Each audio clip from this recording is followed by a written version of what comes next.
Bonjour à tout le monde, bonjour à toutes et tous. J'espère que vous allez bien.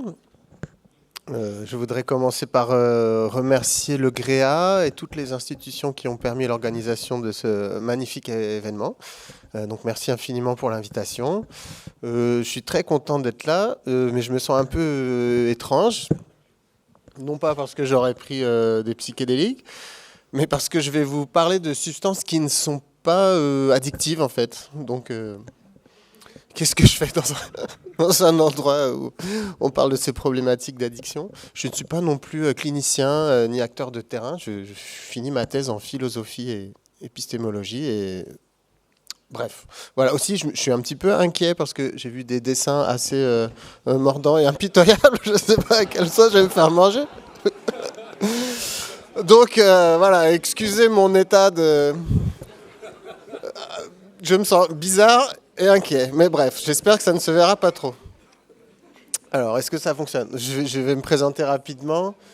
Moi, ça fait 20 ans que je m'intéresse aux psychédéliques. En fait, il y a 20 ans, j'étais étudiant au Muséum national d'histoire. Ah oui, j'ai oublié de dire, je viens de France et je suis très content d'être en Suisse, un pays que je regarde avec beaucoup d'étoiles dans les yeux. Je suis toujours très content d'être là. Mais bref, voilà, je vis de l'autre côté, là-bas loin, en région parisienne. Et il y a 20 ans, je faisais un diplôme d'études approfondies en ethnobiologie. J'étudiais les savoirs traditionnels sur la nature d'un peuple d'Afrique, quelque part dans une réserve naturelle. Et dans le cadre de ma formation, j'ai fait un séjour d'une semaine dans la station de biologie marine du Muséum d'histoire naturelle à Dinard, donc rien à voir avec ce qui nous occupe, mais dans cette bibliothèque scientifique où le soir j'allais potasser mes cours, où j'étais tout seul, tellement tout seul que j'ai commencé à farfouiller dans les tiroirs et j'ai ouvert une porte et j'ai découvert une sorte de vieux réduit plein de poussière et de toiles d'araignée avec un meuble que voilà, j'étais un petit peu comme une fouine curieuse qui profite de la nuit pour voir ce qu'il y a dans cette espèce de vieux manoir accroché au bord de la mer. Là, je découvre tout un tas de documents des années 1950 et 1960 qui parlent de champignons hallucinogènes du Mexique.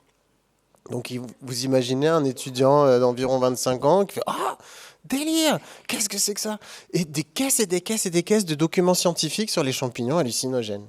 Donc je me suis dit « Incroyable !» J'ai tout lu, ça m'a pris toute la nuit. J'ai tout lu, j'ai tout photocopié et depuis 20 ans, là, je suis passionné par le sujet. Donc j'espère vous transmettre cet intérêt s'il ne vous a pas déjà contaminé. Et évidemment, à force de lire des choses sur les champignons hallucinogènes du Mexique, ça donne envie de les essayer. Alors je sais que je suis auprès d'une audience qui est contre la stigmatisation des usagères et des usagers. Donc j'avoue auprès de vous, ça m'est arrivé d'essayer et de réessayer. Peut-être de réessayer. Bon, passons. Je vous passe ma carrière époustouflante dans le domaine de l'humanitaire et de la médiation scientifique. Au bout d'un moment, j'ai eu envie de reprendre la recherche scientifique. Je devais retourner en République de Guinée étudier le peuple dans la réserve naturelle. Il y a une épidémie d'Ebola, j'ai dû changer de plan. Et comme j'avais découvert 15 ans auparavant ces archives exceptionnelles sur les champignons hallucinogènes du Mexique, je me suis dit, qu'à cela ne tienne, quitte à faire de la recherche, pourquoi pas faire de l'histoire des sciences? Donc j'ai entamé une thèse en histoire des sciences que finalement je finis en philosophie et épistémologie. Donc là, dans un mois, je suis docteur avec le tampon, ce sera une autre vie qui commence. Mais entre-temps, ça m'a permis de faire plein de choses, comme de me glisser dans des formations à l'usage clinique des psychédéliques. Que ce soit en Suède avec des psychothérapeutes de l'hôpital de New York qui administrent MDMA et psilocybine dans le cadre d'essais cliniques. Donc vous avez certainement entendu parler. Si ce n'est pas le cas, j'en dirai 2 mots un peu plus tard. De me retrouver cobaye dans une étude. Ça, c'est bien pratique quand je ne suis pas dans une audience qui est tout à fait bienveillante vis-à-vis des usages. Donc voilà, j'ai pu essayer dans le cadre d'un essai aussi.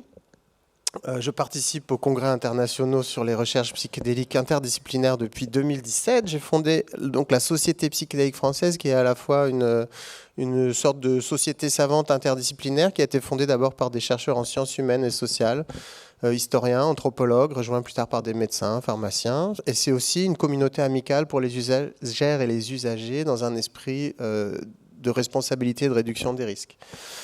Et voilà, j'ai aussi suivi la formation que vous proposez en Suisse. Ça m'a amené, je me présente très rapidement pour vous expliquer d'où je parle, à coordonner, à animer la première formation, je brûle les étapes.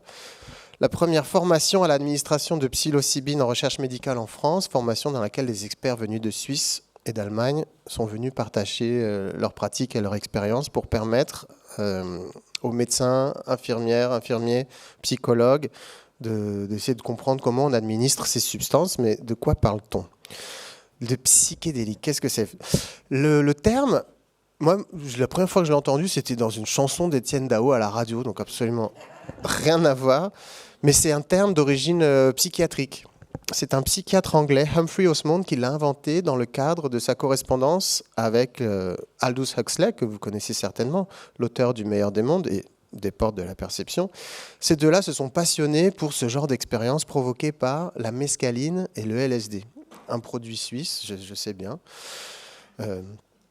Et donc Humphrey Osmond, c'était un psychiatre qui s'intéressait aux causes biochimiques des maladies mentales, à un moment où on commençait à comprendre que le cerveau n'était pas seulement une machine électrique, ce qui a justifié la mise en place de thérapeutiques fondées sur l'électricité, qui perdurent encore aujourd'hui.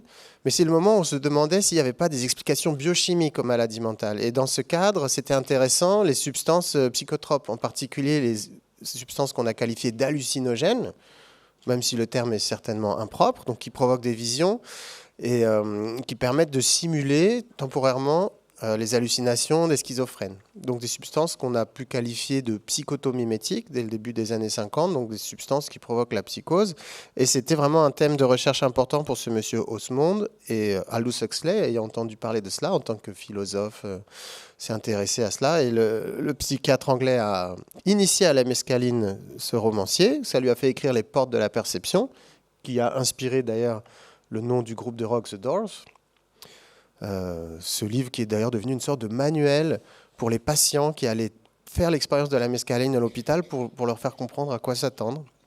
Et bref, ces deux-là ont une correspondance extrêmement volumineuse. Ils s'écrivaient beaucoup. C'était deux Britanniques expatriés sur le continent américain. Et ils se demandaient si c'était vraiment des simulateurs, enfin des produits qui permettaient de modéliser des psychoses. Ils se sont dit non, il nous faut un autre terme que psychotomimétique. Et Aldous Huxley a envoyé un jour un petit poème à Humphrey Osmond, lui disant, alors par chance ça se traduit bien en français, on garde les rimes, pour rendre ce monde terre à terre sublime, 500 mg de phanérotime. Il a inventé le mot phanérotime. Phanéro, ça veut dire visible, quelque chose qu'on voit, et thymos, c'est l'esprit, qui rend l'esprit visible. Et Humphrey Osmond a trouvé que ça ne sonnait pas très bien, et il lui a répondu un autre poème qui dit « Pour s'élever dans les airs angéliques, pour sonder les enfers ou s'élever dans les airs angéliques, juste une pincée de psychédélique. » Donc il a pris le terme phanérotime, la notion de rendre visible, montrer, il a pris la racine grecque délos, déloun, donc rendre manifeste, et il a remplacé thumos, l'esprit, par psyché, l'âme. Donc psychédélique qui rend l'âme manifeste, qui rend l'âme visible. Alors l'âme, c'est pas non plus un concept très très scientifique, mais bon, ça montre déjà que leurs auto-expériences leur ont permis de dépasser ce paradigme psychotomimétique pour inventer une nouvelle façon de décrire une expérience relativement, nouvelle pour le monde savant occidental. Nouvelle pour le monde savant occidental, mais pas du tout nouvelle pour d'autres peuples, en particulier, essentiellement d'ailleurs, les peuples d'Amérique. Dès qu'on a découvert les Amériques, on a découvert les psychédéliques.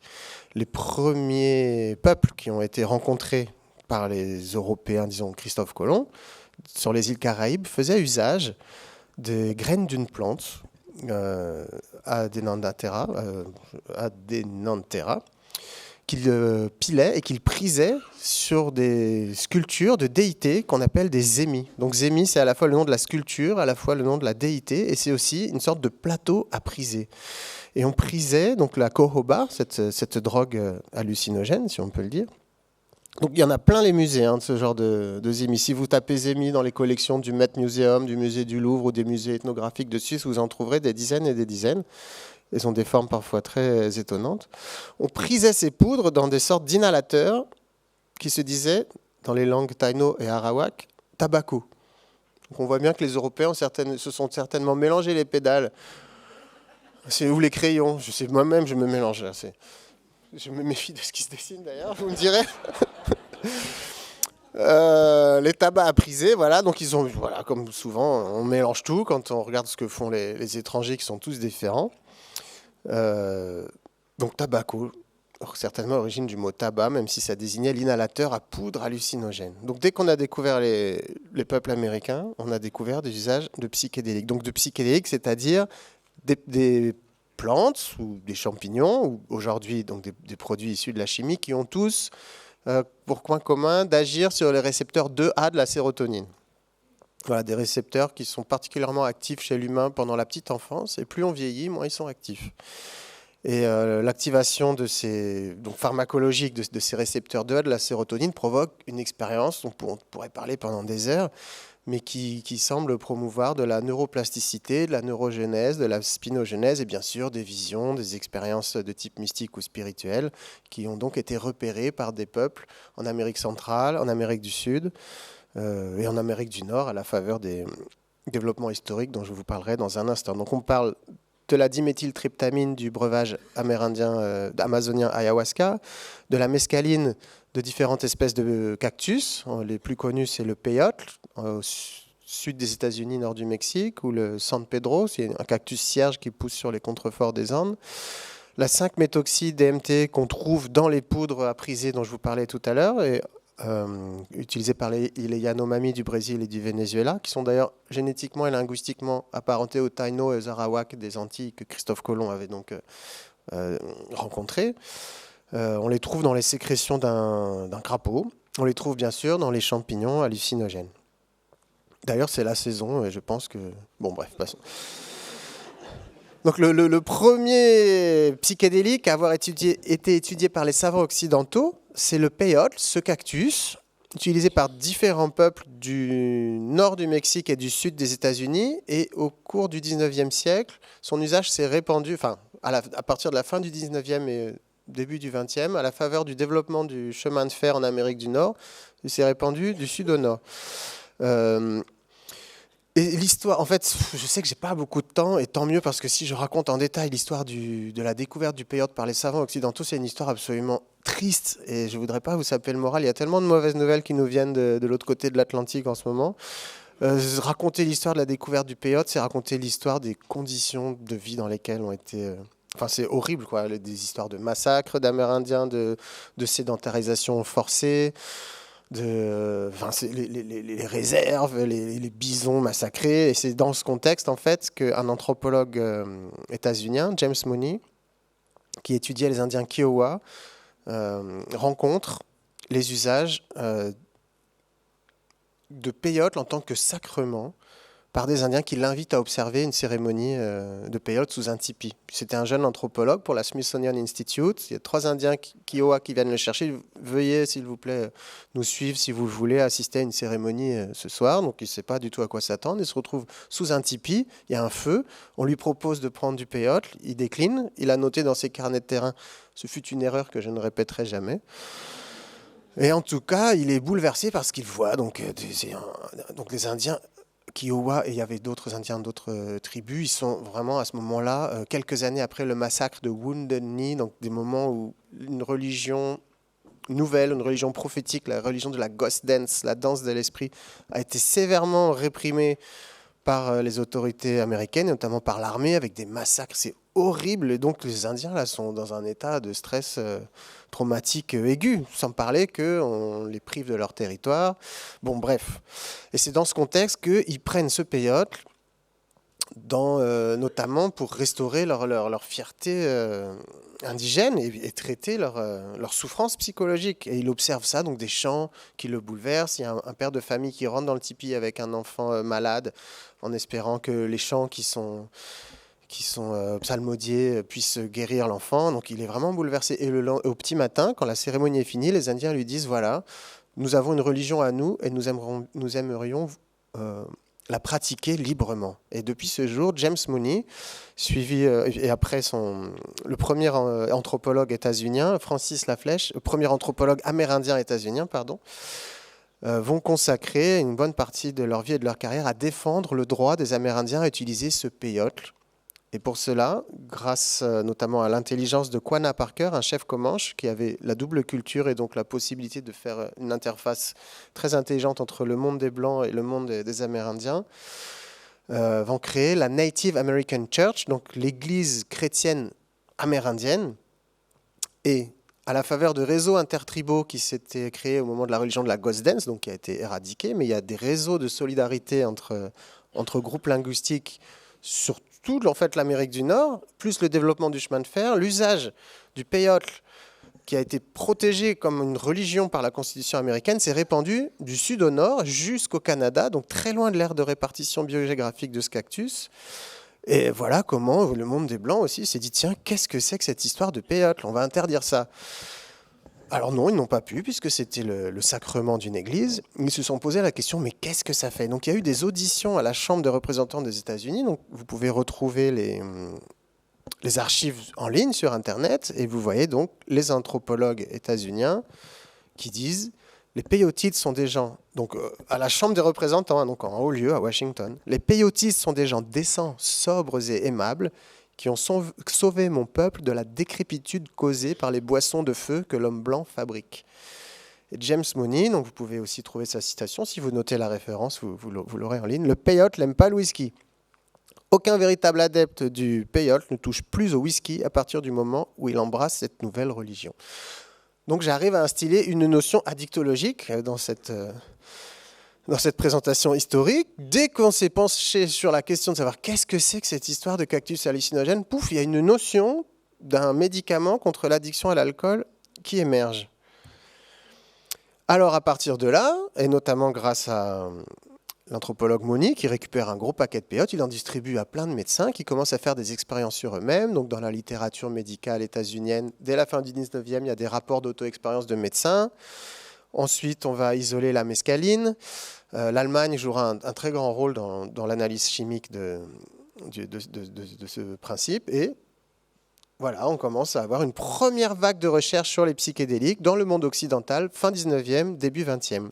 Et vous avez ici Havelock Ellis, qui est un médecin et psychologue britannique, le fondateur de la sexologie, qui dira « Chaque homme éduqué devrait consacrer au peyote une après-midi au moins, une ou deux fois dans sa vie. » Ça, c'est intéressant, je trouve, parce que donc c'est un psychotrope qui provoque une expérience, et ceux qui la font ont tendance à dire « ça vaut le coup d'essayer les gens ».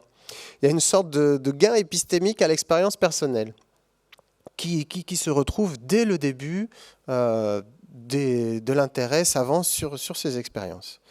Bon, comme on est pressé, j'accélère, mais il y a vraiment une histoire assez dense qui n'a pas encore été véritablement écrite de l'intérêt savant pour la mescaline, fin 19e, début 20e. Et là, il y a ce pharmacien parisien, Alexandre Rouillet, qui va se mettre à commercialiser des pilules d'extrait de peyote.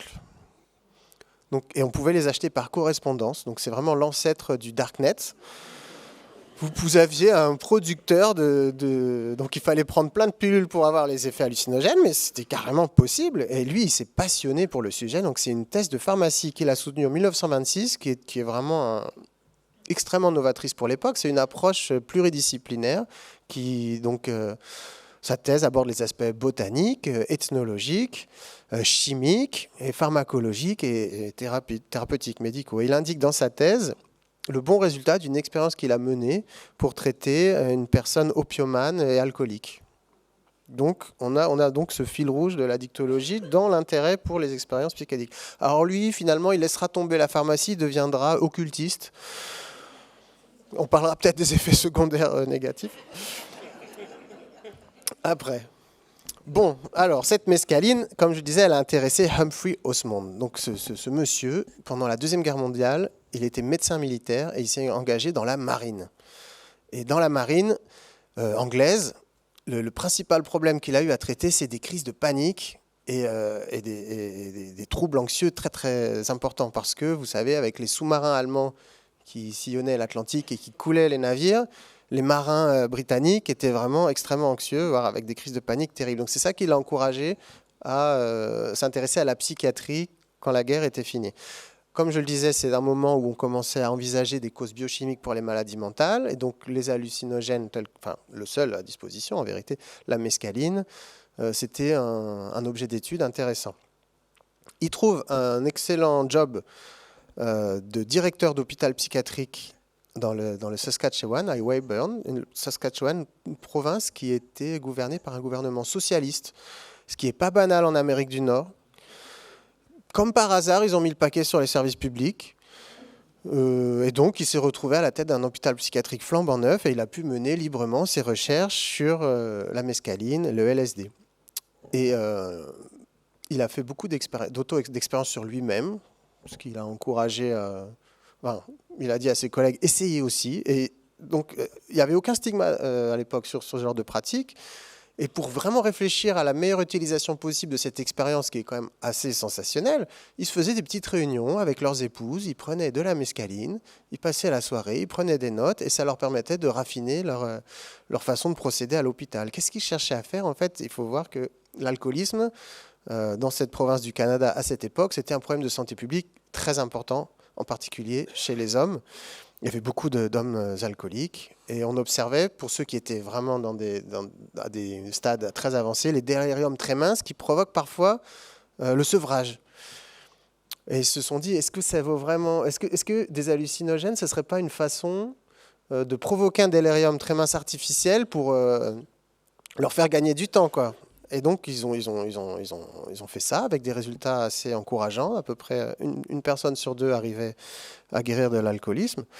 Au même moment où les autorités de cette province ont dit on va interdire le peyote dans les communautés amérindiennes parce que c'est certainement ça qui est la cause des crimes qu'on observe chez les Indiens. Donc, interdit. Et là, les membres de l'église amérindienne, donc c'est le peuple cri en l'occurrence, se disent bah non. Sachant qu'il y avait des expériences qui étaient menées avec la mescaline, le principe actif de leur cactus, à l'hôpital du coin, ils ont invité Humphrey Osmond et ses collègues à assister à une cérémonie rituelle d'utilisation du peyote, en espérant que les médecins et les psychologues de l'hôpital allaient les aider à défendre leur droit de faire usage de ce cactus dans le cadre de leur religion chrétienne. C'est leur hostie, quoi. Ah oui, j'ai oublié de préciser, Quanah Parker, le chef Comanche, c'est lui qui a dit cette citation que vous connaissez peut-être. L'homme blanc va à l'église pour parler de Jésus, mais l'Indien va sous le tipi pour parler à Jésus. Donc ça a l'air un peu plus efficace qu'une hostie. Pardon pour le blasphème, mais bon, ça vaut le coup d'essayer l'hostie. J'ai essayé, ça m'a rien fait. Bon, bref. Ça suffit pour le pardon. Sur les blasphèmes, je sais que le pardon est une... Bon, bref, passons. Donc, qu'est-ce que font nos médecins et nos psychologues? Ils prennent du peyote là avec les Indiens, et évidemment, ça ne se passe pas exactement comme à l'hôpital sous les néons froids, avec des gens en blouse blanche qui vous scrutent et qui font des réflexions désobligeantes à demi-mot. Ils voient des gens qui chantent, qui ont une notion de spiritualité qui s'exprime, une cérémonie avec un raffinement scénographique. Enfin, ils sont bouleversés parce qu'ils voient. Et ça change leur façon de procéder à l'hôpital. Il y a une influence amérindienne sur les pratiques médicales. Ils vont aller jusqu'à donner du LSD à un architecte pour qu'il redesign l'intérieur de l'hôpital. Et donc, on a au Canada le premier centre important et pionnier, innovateur de médecine psychédélique. Donc j'ai mentionné le LSD, donc je pense qu'en Suisse, c'est pas la peine c'est comme aller en Autriche et parler de Mozart, quoi. On n'ose pas trop, c'est comme le chocolat, c'est votre produit. Donc c'est en 1943 que le chimiste Albert Hofmann décide de resynthétiser une substance qu'il avait synthétisée à partir des alcaloïdes de l'ergot du seigle, en espérant créer un médicament intéressant pour le système circulatoire. Il se sent bizarre le 16 avril 1943, il dit tiens, étrange. Donc le 19 avril, il dit tiens, je vais en prendre un tout petit peu pour voir si c'est pas ça qui m'a provoqué cette sorte de vertige mystérieux. Il en prend 250 microgrammes, ce qui est une dose très faible si on parlait de paracétamol ou d'éthanol. Je ne pense pas qu'on s'enivre avec 250 microgrammes d'éthanol ou qu'on soigne un mal de crâne avec 250 microgrammes de paracétamol, mais 250 microgrammes de LSD, c'est très fort.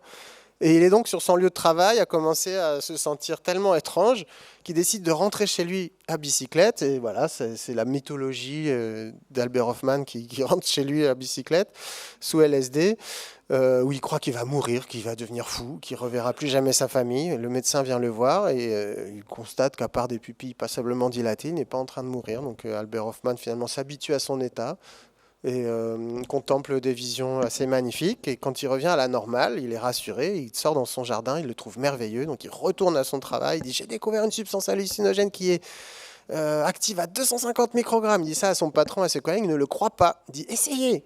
Ils essayent. Et ils disent « Bon, d'accord ». Et en plus, ils ont essayé avec 100 microgrammes. Donc ils ont produit donc du LSD. Ils ont proposé aux équipes de recherche en psychiatrie, en psychologie, du monde entier, enfin plutôt du monde bloc de l'Ouest, il ne faut pas non plus exagérer, gratuitement. On vous donne du LSD, faites des expériences, et en échange, vous nous renvoyez vos rapports d'expérience. Parce qu'ils se sont dit, on a découvert un médicament fantastique pour la psychiatrie, c'est sûr que c'est intéressant. Alors, dans le petit livret d'explication de ce que c'est que le LSD, alors voilà, pour soigner les psychonévroses, les psychoses, mais on dit aussi, tiens, les personnes qui n'ont pas spécialement de problème, normal subjects, notamment les médecins, ça peut être intéressant que vous essayiez aussi. Et ça, il me semble que c'est la première fois dans l'histoire du médicament qu'on suggère aux médecins d'essayer sur eux-mêmes d'abord. Ça nous renvoie à Havelock Ellis, là, le fondateur de la sexologie. Ça vaudrait le coup que tout le monde essaye. Là, les producteurs disent essayez sur vous-même, puis essayez sur vos patients. Alors, ce qui va se passer, c'est qu'il y aura toute une vague très importante d'espoir thérapeutique fondée sur l'administration du LSD. Avec des données sur la dangerosité extrêmement rassurantes pour un médicament utilisé sur des personnes qui souffrent de pathologies psychiatriques. Des données que vous voyez là, compilées par le docteur Cohen des États-Unis.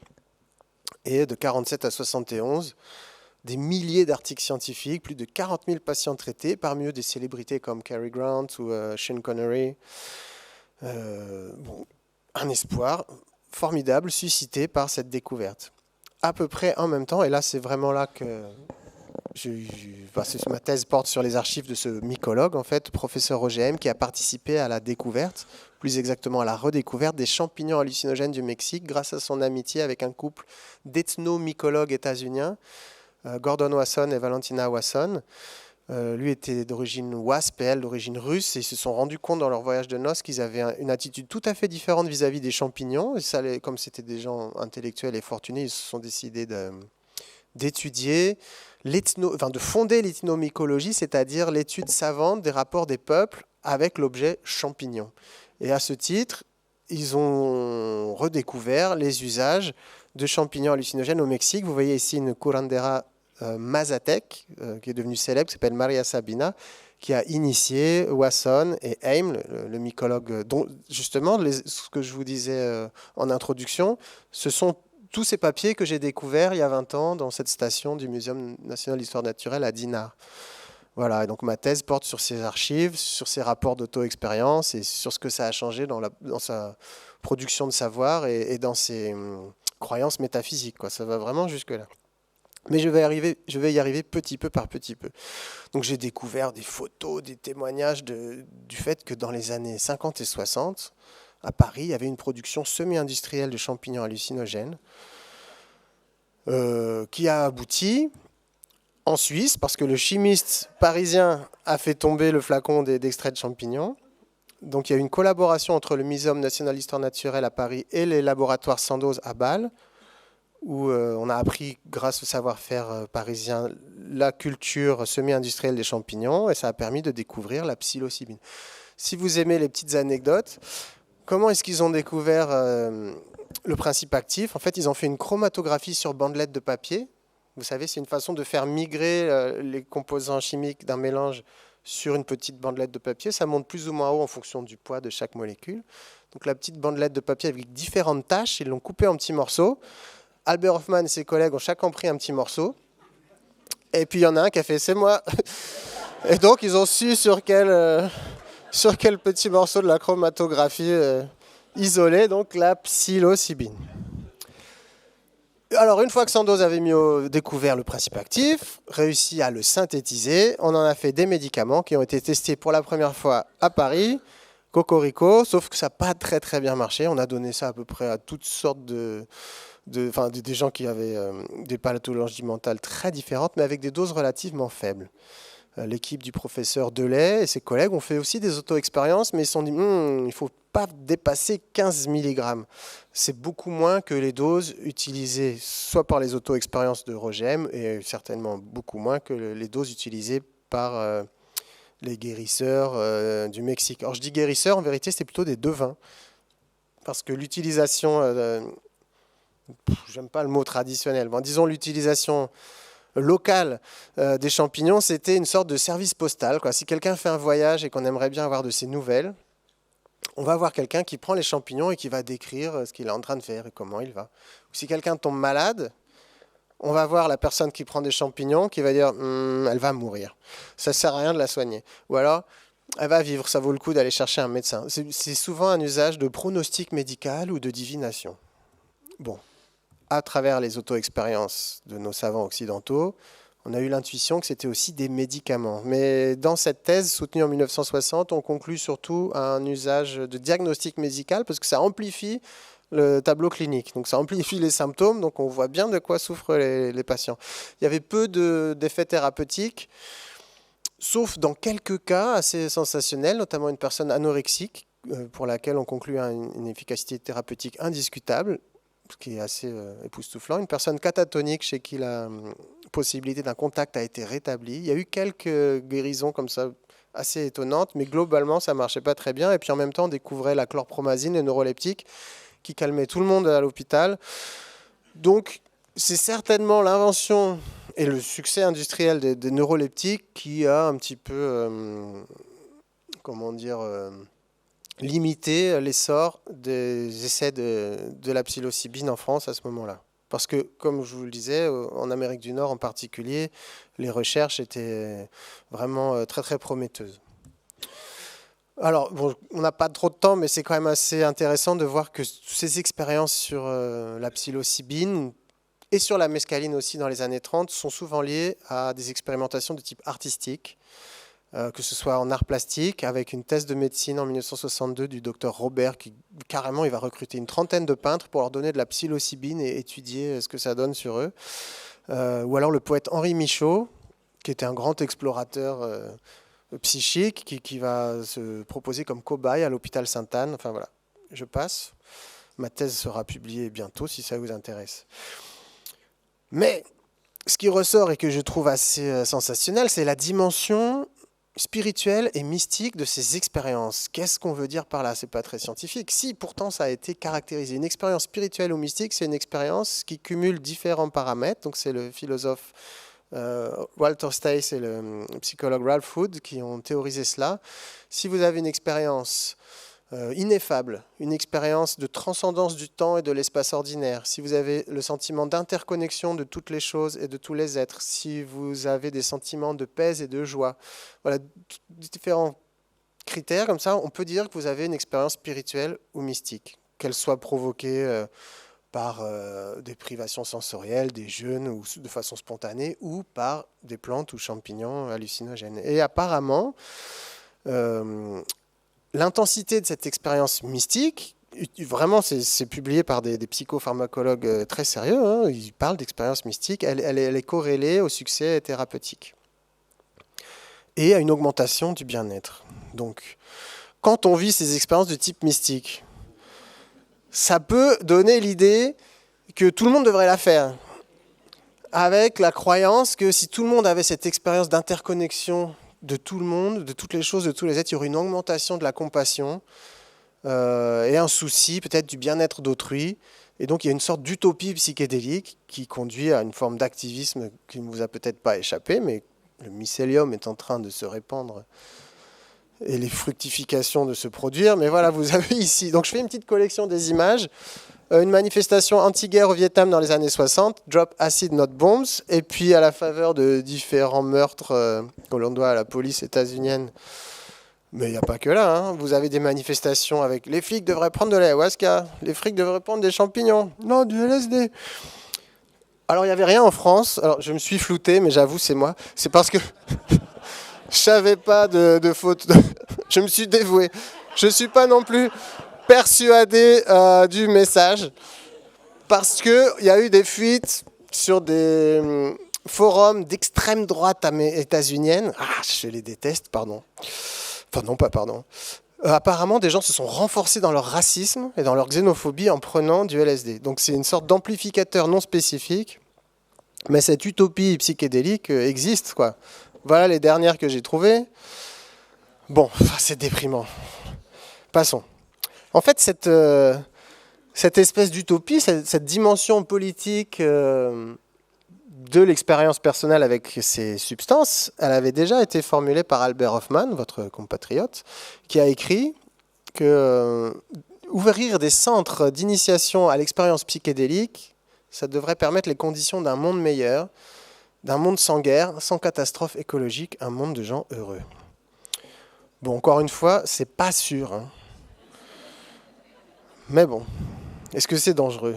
Bah, voilà ce que ça a donné aussi. Voilà, vous connaissez l'histoire de la musique, les Beatles, tous ces gens, ces garçons qui se sont dit que c'était une bonne idée d'avoir les cheveux longs, ou ces femmes qui se sont dit on pourrait mettre des pantalons. N'importe quoi. Vous avez ici devant Yoko Ono et John Lennon qui font une manifestation pour que cesse la guerre du Vietnam. Timothy Leary, un psychologue états-unien, qui s'est passionné pour le sujet au point d'en prendre certainement trop et de faire des expériences à la rigueur scientifique assez douteuses quand tout le monde était sous LSD ou psilocybine à Harvard. Les parents des étudiants ont commencé à s'inquiéter.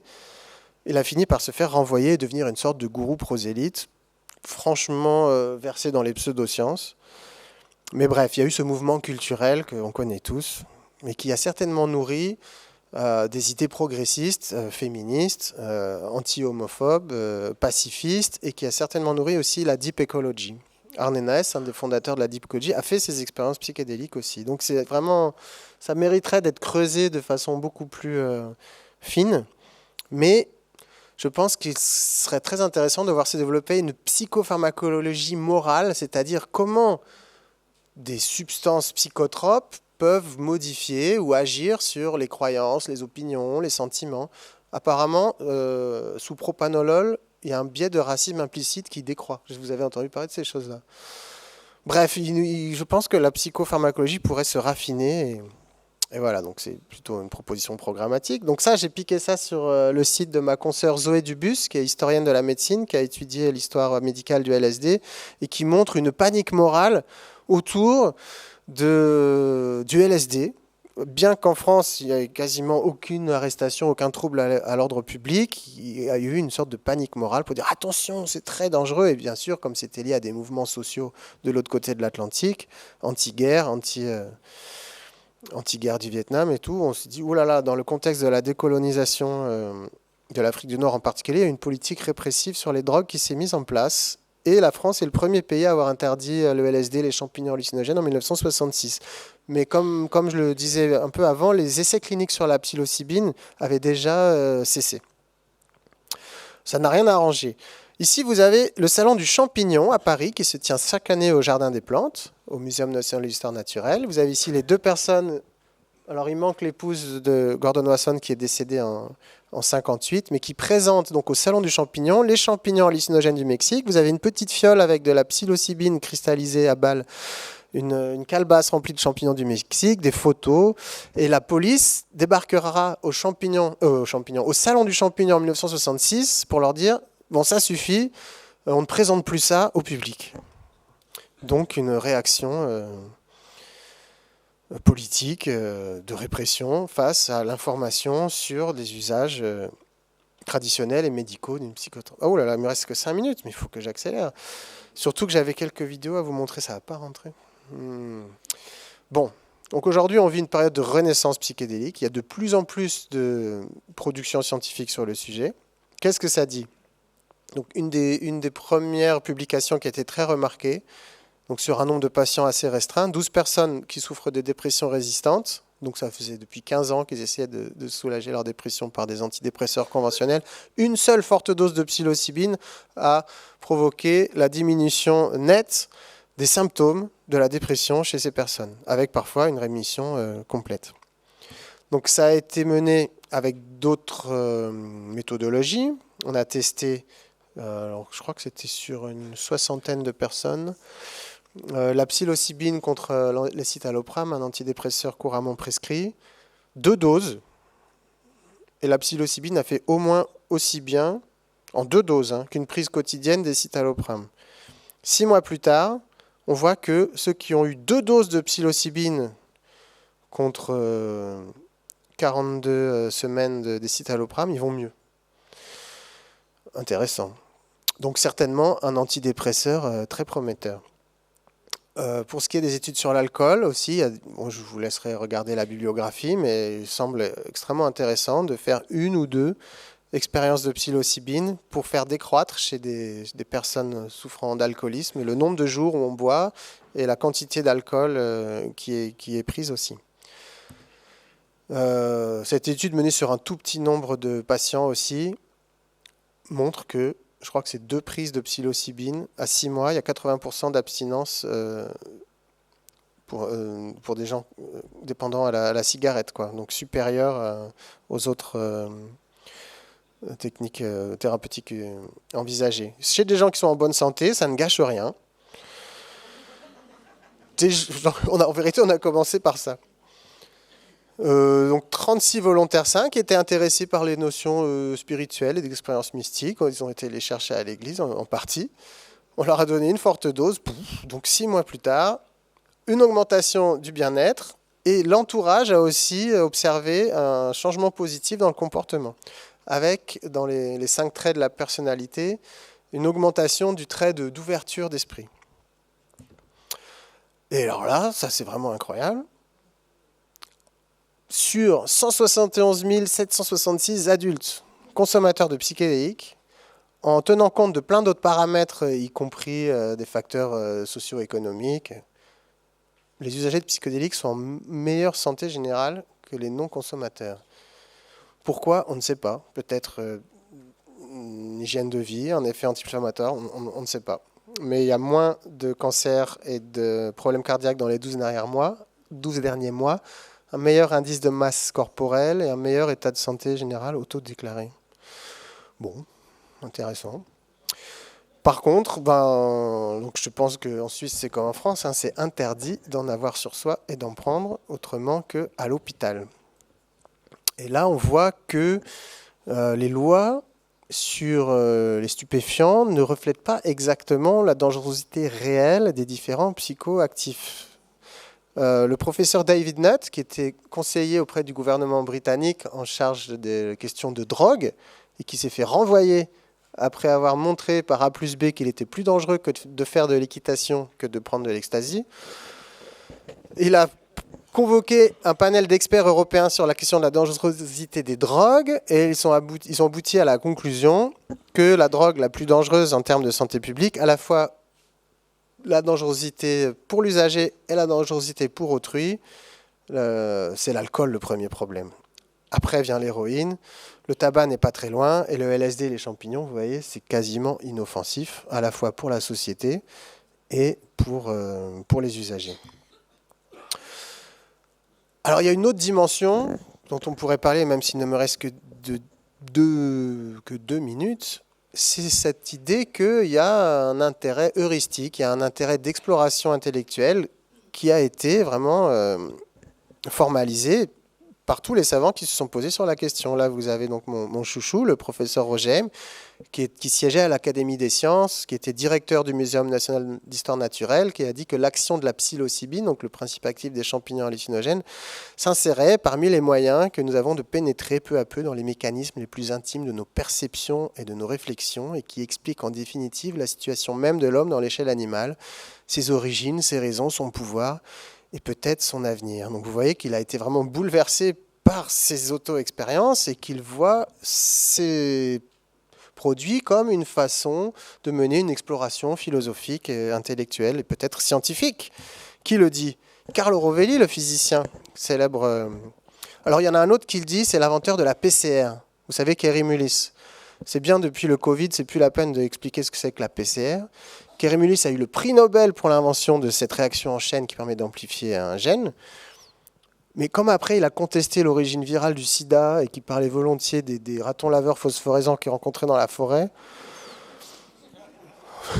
les activistes psychédéliques feraient de moi en parler. Par contre, Carlo Rovelli a expliqué que ses expériences avec le LSD l'avaient aidé à faire de la science. Et certainement donc à élaborer sa théorie de la gravité quantique à boucle. Je ne sais pas ce que ça veut dire. Mais il y a cette dimension d'exploration intellectuelle. Est-ce qu'il y a une objection morale, en fait, à faire ces expériences? Je pose la question. Bon, là où ça se gâte, c'est qu'apparemment, ce genre d'expérience peut modifier les croyances métaphysiques.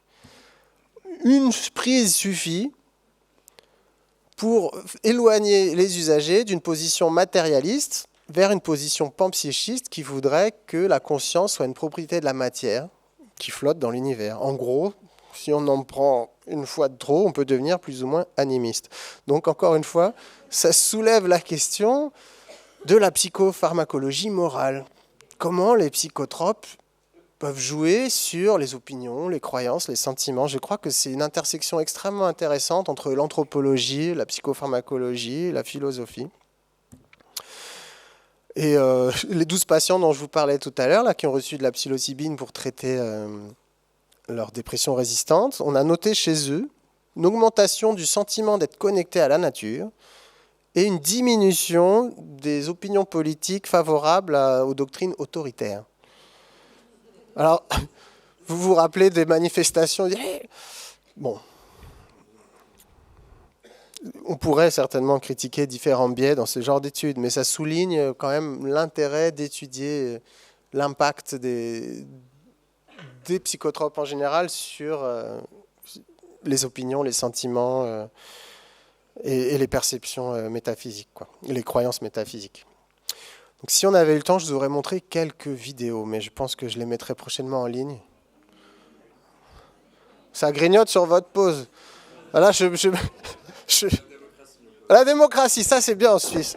Très bien. Alors, je me tourne vers la technique. Promis, ça va vite. 10 minutes maximum. Et je ferai une conclusion en un mot. Voilà, je l'ai dit tout de suite. All you need is love. Vous avez ici... Merci. Des expériences menées en 1959 sur des volontaires parisiens qui ont pris des champignons pour la science et qui se sont laissés filmer. Donc, si vous voulez bien passer la première vidéo, je vous en saurai gré. Monsieur Hainaut s'est fort bien prêté à plusieurs expériences.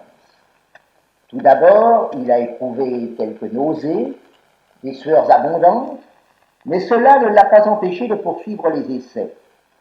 Alors, en lui, aucune appréhension, aucune inquiétude durant l'expérience. Pour tout dire, il a été un sujet excellent. Ah, non, je suis bien. Je suis bien. Ah oui, très bien. Très bien. Oui.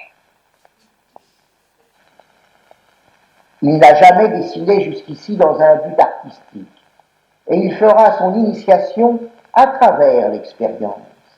Il est alors dans l'euphorie. Il prend contact avec le graphisme. Mais il exprime le besoin de peindre, ce qu'il n'avait jamais fait de sa vie. On lui donnera donc des couleurs. Il en manifeste son contentement, puis il gribouille. Ce seront des signes héraldiques jusqu'au tifa des Égyptiens.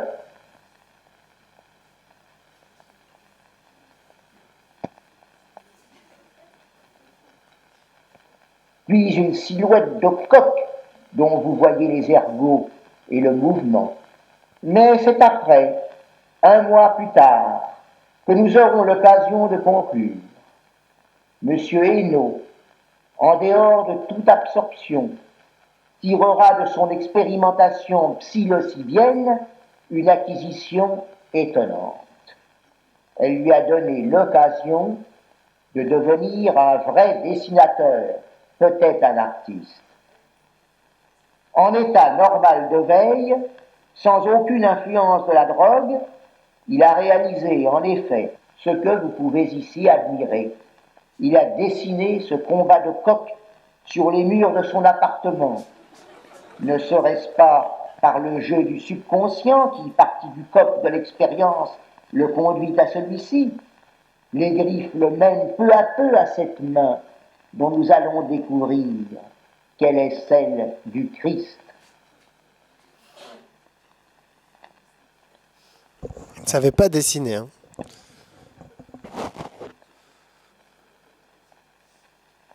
Dans cette image, voyez le bassin aux lignes curieusement féminines, l'envolée du bras, le mouvement de la tête. Ce n'est pas seulement la réminiscence des souvenirs par la psilocybine, c'est l'acquisition d'un talent. Incroyable, n'est-ce pas? Il ne savait pas dessiner. Un mois après son expérience, voilà ce qu'il produit. Alors, 4 ans plus tard, Roger Haim, dont on entend la voix, va l'interroger. Donc, s'il vous plaît, si vous avez la gentillesse de mettre la deuxième vidéo. Merci beaucoup. Eh bien, voici 4 ans déjà que Mademoiselle Michaud et que Monsieur Esnault ont bien voulu se prêter à des expériences à partir des champignons psilocybes du Mexique. 4 ans. Et depuis, ils n'ont fait ni l'un ni l'autre d'expériences nouvelles. Et je me permets de vous demander, monsieur, si véritablement il vous reste quelque chose qui appartienne à votre comportement depuis ces expériences auxquelles vous êtes livré. Je me rappelle notamment qu'après votre 6e expérience, je crois, quelques semaines après, brusquement, il vous est venu l'intention de dessiner sur votre mur, je crois. Vous avez fait un magnifique Christ, alors que précédemment, avant les expériences, vous ne sembliez pas particulièrement doué pour le dessin.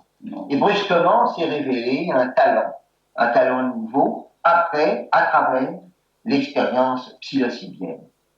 Talent, non. Le talent, pour moi, suppose une qualité innée que l'on développe par le travail.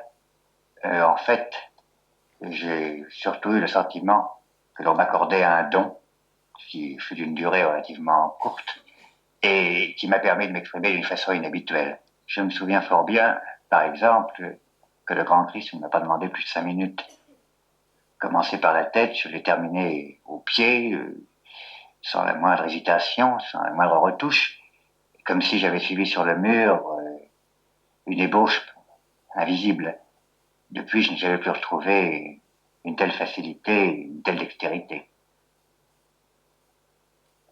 En somme, vous avez traversé une expérience, vous en avez le souvenir très, très précis, mais cette expérience n'a rien laissé d'acquis. Oh si, sans pouvoir précisément définir la qualité de cet acquis, je suis maintenant beaucoup plus apte, je pense, à affronter mon destin, même si, comme il apparaît depuis quelque temps, il se révèle particulièrement difficile.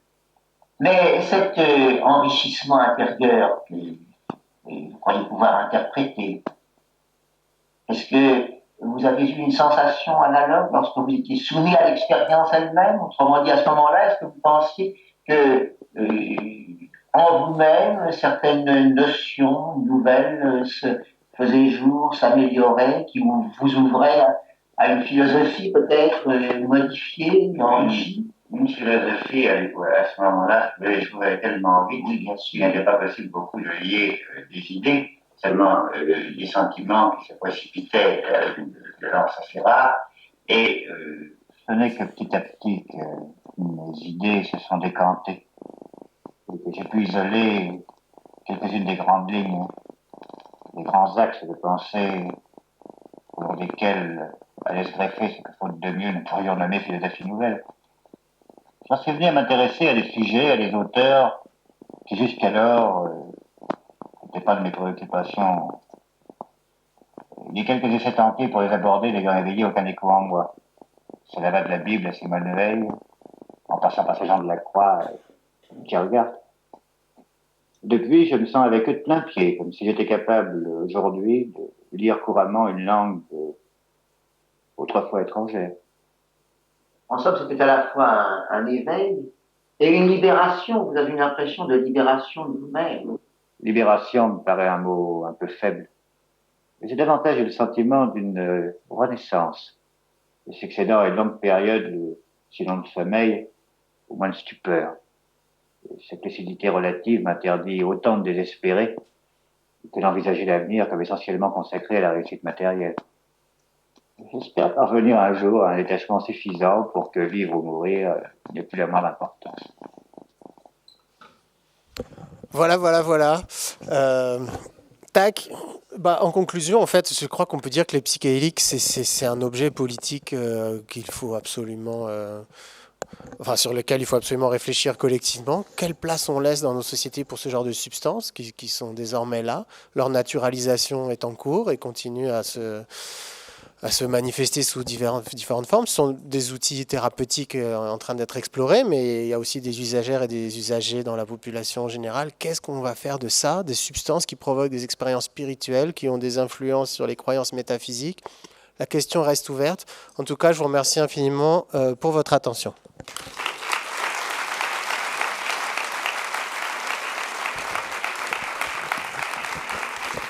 Merci, c'est gentil.